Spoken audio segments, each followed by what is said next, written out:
by the Labour Party.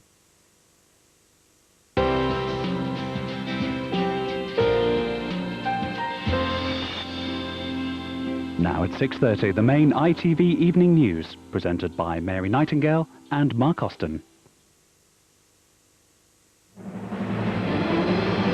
The firefighters are on strike for the first time in a quarter of a century. Union leaders insist only a significant pay rise will end the strike.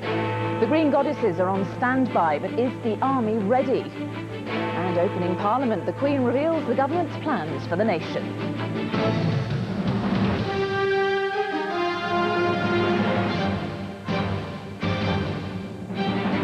The ITV Evening News with Mark Austin and Mary Nightingale.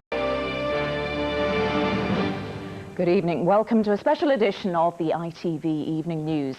The nation's firefighters are on strike. They walked out half an hour ago for the first time in 25 years. Now it's up to the armed forces and a fleet of aged Green Goddesses to